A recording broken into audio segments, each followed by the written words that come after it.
नमस्कार दोस्तों। आज डेट है 29 जून 2024। आइए डिस्कस करते हैं आज का करंट अफेयर्स। पहला क्वेश्चन देख लेते हैं। निम्नलिखित में से भारतीय संविधान की किस अनुच्छेद में अध्यक्ष और उपाध्यक्ष दोनों के लिए चुनाव का प्रावधान किया गया है? अनुच्छेद 52 है, अनुच्छेद 93, अनुच्छेद 45, अनुच्छेद 300। तो कौन सा आर्टिकल्स है? तो आपका विकल्प सही हो जाएगा 20, यानी कि आर्टिकल 93 में प्रावधान दिया गया है कि उसमें अध्यक्ष और उपाध्यक्ष का चुनाव किस प्रकार से किया जाएगा। आइए चर्चा में क्यों इसके बारे में देख लेंगे। हाल ही में जो सत्तारूढ़ भाजपा है उसके नेतृत्व में जो एनडीए गठबंधन था, उसी के उम्मीदवार थे ओम बिरला। उन्हें लगातार 18वीं लोकसभा अध्यक्ष चुना गया है। लगातार दूसरी बार चुना गया है। एक बार पहले रह चुके हैं, अभी इस बार दूसरी बार इन्हें चुना गया है। लोकसभा के बारे में जानते हैं। भारत के संसद के निचली सदन का जो पीठासीन अधिकारी होता है उसे लोकसभा अध्यक्ष कहा जाता है। सदन का संवैधानिक और औपचारिक प्रमुख होता है। ध्यान रखिएगा, अगर बोला जाएगा कि सदन का संवैधानिक और औपचारिक प्रमुख कौन होता है, तो लोकसभा अध्यक्ष सदन का संवैधानिक और औपचारिक दोनों अध्यक्ष मतलब प्रमुख होता है। अध्यक्ष की अनुपस्थिति में उपाध्यक्ष वही कार्य करता है। भारतीय संविधान का जो अनुच्छेद 93 है, अध्यक्ष और उपाध्यक्ष दोनों के चुनाव का प्रावधान करता है। सामान्यतः सत्तारूढ़ दल का कोई सदस्य ही अध्यक्ष पद पर बनता है, क्योंकि संसद में जब चुनकर आते हैं तो संसद में चुनकर आने के बाद लोग संसद के जो सदस्य होते हैं उन्हीं के द्वारा लोकसभा के अध्यक्ष का चुनाव होता है। तो जाहिर सी बात है कि जो लोकसभा में जो सत्तारूढ़ पार्टी है, यानी कि जिसके पास अधिक होगा वही तो अपना बहुमत सिद्ध करने के लिए आएगी संसद में, तो उसी का जो कैंडिडेट होगा वही बनेगा लोकसभा अध्यक्ष। लेकिन इस बार 72 साल के इतिहास में, यानी कि 72 वर्षों के इतिहास में पहली बार ऐसा हुआ है कि जब चुनाव के लिए मतलब कि विपक्ष भी अपना कैंडिडेट उतारा है लोकसभा अध्यक्ष चुनाव के लिए।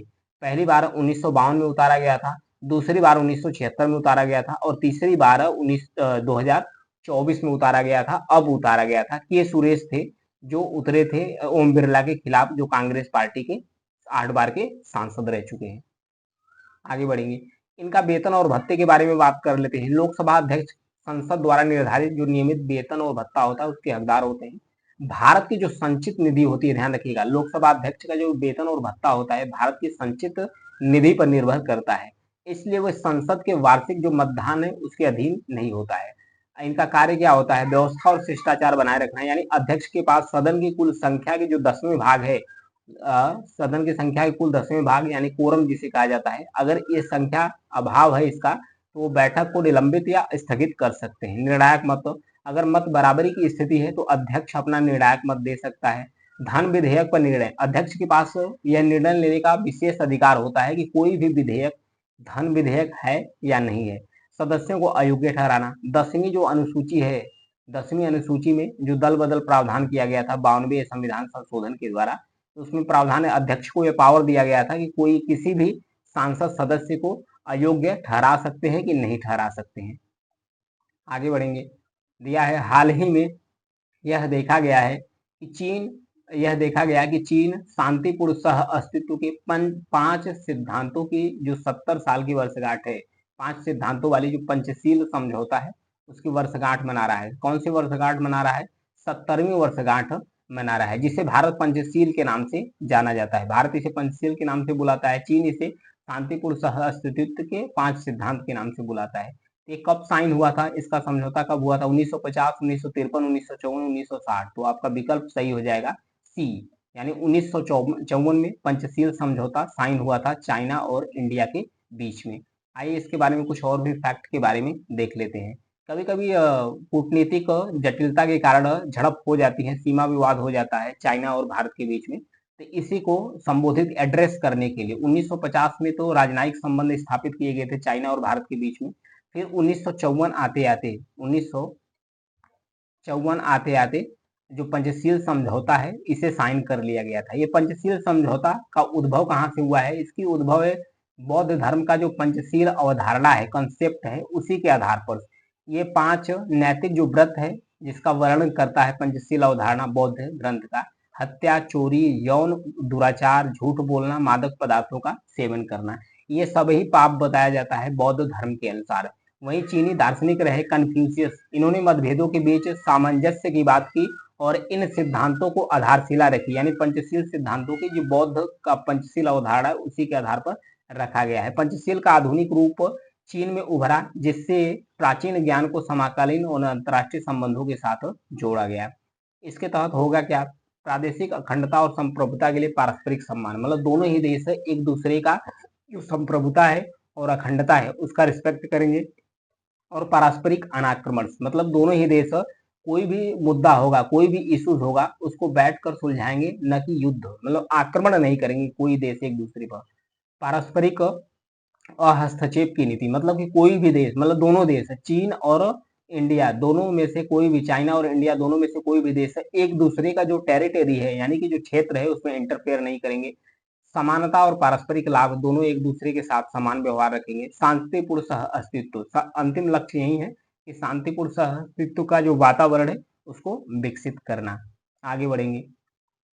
अगला दिया है, हाल ही में विश्व ड्रग रिपोर्ट 2024 किसके द्वारा जारी किया गया है? विश्व ड्रग रिपोर्ट 2024 जारी किया गया है संयुक्त राष्ट्र विकास कार्यक्रम के द्वारा, संयुक्त राष्ट्र पर्यावरण कार्यक्रम के द्वारा, संयुक्त राष्ट्र मादक पदार्थ एवं अपराध कार्यालय के द्वारा, विश्व बैंक के द्वारा। तो आपका कौन सा विकल्प सही हो जाएगा? विकल्प है सी, संयुक्त राष्ट्र मादक पदार्थ एवं अपराध कार्यालय के द्वारा विश्व ड्रग रिपोर्ट्स 2024 रिलीज किया गया है, जारी किया गया है। आइए इसके बारे में थोड़ा और से फोकस डाल लेते हैं। हर वर्ष यानी कि प्रति वर्ष इस रिपोर्ट को, यानी कि जो विश्व ड्रग्स रिपोर्ट है हर वर्ष प्रकाशित की जाती है। पहली रिपोर्ट यानी कि विश्व ड्रग्स जो है उसकी पहली रिपोर्ट 1997 यानी 1997 में प्रकाशित की गई थी और उसी समय इसके एजेंसी की स्थापना हो गई थी। वार्षिक अवलोकन करती है विभिन्न प्रकार के जो औषधि है, औषधि बाजारों के प्रमुख जो विकास है उसके बारे में जो वार्षिक रूप से अवलोकन है वो करती है। तस्करी, जो ड्रग्स तस्करी है, नए मार्गों और तौर तरीकों के बारे में जो विकास है उसके बारे में बात करती है। एक नजर डाल लेते हैं ड्रग्स और अपराध पर संयुक्त राष्ट्र कार्यालय के बारे में जो इस रिपोर्ट को पब्लिश करती है। सबसे पहले तो 1997 से 1997 में इसकी स्टैब्लिशमेंट हुआ था और फिर इसका जो हेड क्वार्टर्स यानी कि जो इसका मुख्यालय है वियना में है, वियना में इसका हेड क्वार्टर्स है। फिर उसके बाद यह स्वैच्छिक योगदान पर निर्भर करता है कि मतलब कि लोग जो सदस्य इसके होते हैं स्वैच्छिक रूप से पैसा देते हैं और उसी हिसाब से इसका काम चलता रहता है। और ड्रग्स की बात हो गई तो उसी से संबंधित कुछ और फैक्ट देख लेते हैं। जब बात ड्रग्स और तस्करी की हो रही है तो गोल्डन ट्राइगल्स के बारे में देख लेते हैं और गोल्डन जो क्रिसेंट है उसके बारे में देख लेते हैं। म्यांमार, लाओस, थाईलैंड, यहाँ पर देख सकते हैं। बर्मा को म्यांमार कहते हैं, फिर ये लाओस है, ये थाईलैंड। तीनों ही देशों को मिलाकर यहाँ पर अफीम का उत्पादन होता है, इसे गोल्डन ट्राइगल के नाम से जाना जाता है। ये दक्षिण पूर्व एशिया का मुख्य अफीम उत्पादक क्षेत्र है और यूरोप और उत्तरी अमेरिका के लिए सबसे पुराने नशीली पदार्थों की आपूर्ति के मार्गों में से एक भी है ये जो गोल्डन ट्राइंगल्स है। यही ईरान, अफगानिस्तान, पाकिस्तान को मिलाकर यहाँ पर बनाया गया है गोल्डन क्रिसेंट। ध्यान रखिएगा गोल्डन क्रिसेंट और गोल्डन ट्राइंगल्स में कौन कौन से देश है, ये बहुत ही इंपॉर्टेंट फैक्ट है, बार बार पूछा जा सकता है। अफगानिस्तान, ईरान, पाकिस्तान, तीन देश गोल्डन क्रिसेंट में शामिल है। यहाँ पर भी अफीम का उत्पादन होता है और ये अफीम के उत्पादन का जो वितरण क्षेत्र है ये गोल्डन क्रिसेंट फैला हुआ है। यहाँ पर म्यांमार, लाओस, थाईलैंड में ये जो गोल्डन ट्राइंगल है यहाँ पर भी अफीम उत्पादन क्षेत्र फैला हुआ है। आगे बढ़ेंगे। हाल ही में विपक्ष ने मांग की है कि सेंगोल को संसद से हटाया जाए। इसकी उत्पत्ति किस राज्य में हुई है? सेंगोल को हटाने की मांग की है तो जान लेते हैं कि इसकी उत्पत्ति किस राज्य में हुई है। केरल में हुई है, आंध्र प्रदेश में हुई है, तमिलनाडु में हुई है, तेलंगाना में हुई है। तो विकल्प कौन सा सही हो जाएगा? विकल्प है सी, यानी कि तमिलनाडु के अंदर सेंगोल राजदंड की स्थापना हुई थी। आइए इसके बारे में कुछ फैक्ट जान लेते हैं। पिछले वर्ष मतलब पिछले मई महीने में जब नए संसद भवन का उद्घाटन हुआ था उसी समय संसद भवन में जो अध्यक्ष भवन होता है, स्पीकर का कुर्सी होता है, उसके पास सेंगोल को औपचारिक स्थापना हुई थी। प्रधानमंत्री का इमेज देख सकते हैं, फोटो इन्हीं के द्वारा किया गया था। सेंगोल को चेंकोल या एक राजशाही राजदंड के नाम से जाना जाता है। ये राजत्व, धार्मिकता, न्याय और अधिकार का प्रतीक है। इसकी उत्पत्ति तमिलनाडु के अंतर्गत हुई थी, तमिलनाडु की हुई थी। यह राजसी प्रतीक के रूप में कार्य करता था। उदाहरण के रूप में जो मदुरई के नायक थे, मदुरई के नायकों में यह बात फेमस थी कि सेंगोल को महत्वपूर्ण अवसरों पर महान मंदिरों में जो देवी है, देवी मीनाक्षी है, वहां के समक्ष रखा जाता था। फिर वहां पर रखने के बाद कुछ समय बाद लाकर जो सिंहासन होता था राजाओं का, खासकर मदुरई के राजाओं का, तो उसके बगल में उसे रख दिया जाता है ताकि उसमें दैवित्व का गुण आ जाए, जो सेंगोल है दैवित्व का गुण आ जाए, इनका जो शासन है स्थायी रूप से लंबा चले। तो इसलिए ये चर्चा में था, विपक्ष ने इसका विरोध कर रहा था। हाल ही में RBI reserve bank of India ने 2024 से 27 की अवधि के लिए किन देशों के लिए मुद्रा स्वैप व्यवस्था पर एक संशोधित ढांचा लागू करने का निर्णय लिया है? आसियान देशों के साथ, सार्क देशों के साथ, क्वाड देशों के साथ, बिमस्टेक देशों के साथ। तो आपका विकल्प हो जाएगा 20, यानी कि सार्क देशों के साथ ये समझौता हुआ है 2024 से 27 की अवधि के बीच मुद्रा स्वैप व्यवस्था के रूप में। मुद्रा स्वैप होता क्या है और सार्क क्या होता है, दोनों के बारे में जानेंगे। जो सार्क मुद्रा विनिमय है ये 2012 से लागू हुई है, ध्यान रखिएगा, इसे 2012 से ही लागू कर दिया गया है। इसका मतलब है क्या, जो सार्क के कंट्री देश हैं, मतलब देश हैं, उनके बीच में जो मुद्रा होती है उसकी तरलता को, मतलब कि तरलता लाने के लिए अल्प अवधि के लिए ये मुद्रा व्यवस्था शामिल किया गया था, ताकि मतलब कि किसी भी को जरूरत है तो भारतीय मुद्रा को आसानी से ले सकता है। उसके लिए जो इंडियन करेंसी है उसकी 250 बिलियन डॉलर तक का रुपया का समर्थन दिया कि 250 बिलियन डॉलर तक किसी को आवश्यकता है तो भारत का जो रुपया है, इंडियन करेंसी है, उसमें अपना एक्सचेंज कर सकता है। उसके साथ 2 बिलियन डॉलर अमेरिकी डॉलर का एक समग्र निधि भी बनाया गया है कि किसी को डॉलर की आवश्यकता पड़े, यूरो का भी बनाया गया है कि किसी को डॉलर या यूरो की आवश्यकता पड़े तो वो भी जो सार्क कंट्री है एक दूसरे से अपना एक्सचेंज करके व्यापार कर सकते हैं। तो आइए देखते हैं सार्क कंट्री के बारे में। जो सार्क कंट्री है, सार्क सार्क मतलब कि साउथ दक्षिण एशिया क्षेत्रीय सहयोग संगठन से, यानी south Asia regional cooperative organisation या association, south Asia association of regional cooperation, यानी सार्क का फुल फॉर्म हो गया, ये है AARC, south Asia south Asia association of regional cooperation. इसमें कौन कौन से देश है?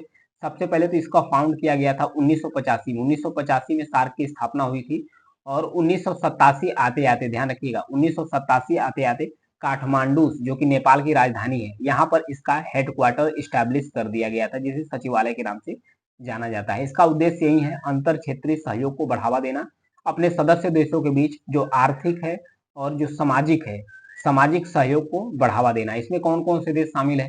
अफगानिस्तान है, फिर उसके बाद पाकिस्तान है, फिर इंडिया है, नेपाल है, फिर उसके बाद भूटान है, फिर बांग्लादेश है, फिर उसके बाद श्रीलंका है, टोटल कितने देश हो गए? 7 देश, 1 2 3 4 5 6 7 8, एक मालदीव भी है, यहाँ पे देख सकते हैं, ये है मालदीव। टोटल मिलाकर 8 देश हो गए। सार्क देशों के कितने देश हो गए? 8 देश हो गए। आगे बढ़ेंगे।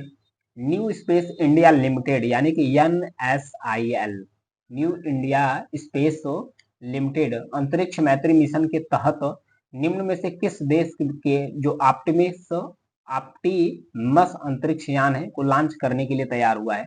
ऑस्ट्रेलिया है, जापान है, फ्रांस है और रूस है। तो इसमें कौन सा विकल्प सही हो जाएगा? विकल्प होगा ए, ऑस्ट्रेलिया के साथ जो ऑप्टिमस अंतरिक्ष यान है उसको लॉन्च करने के लिए अपने अंतरिक्ष मैत्री मिशन के साथ भारत काम कर रहा है। तो इसके बारे में थोड़ा सा जान लेते हैं और भी थोड़ा फैक्ट यहाँ पर देख सकते हैं।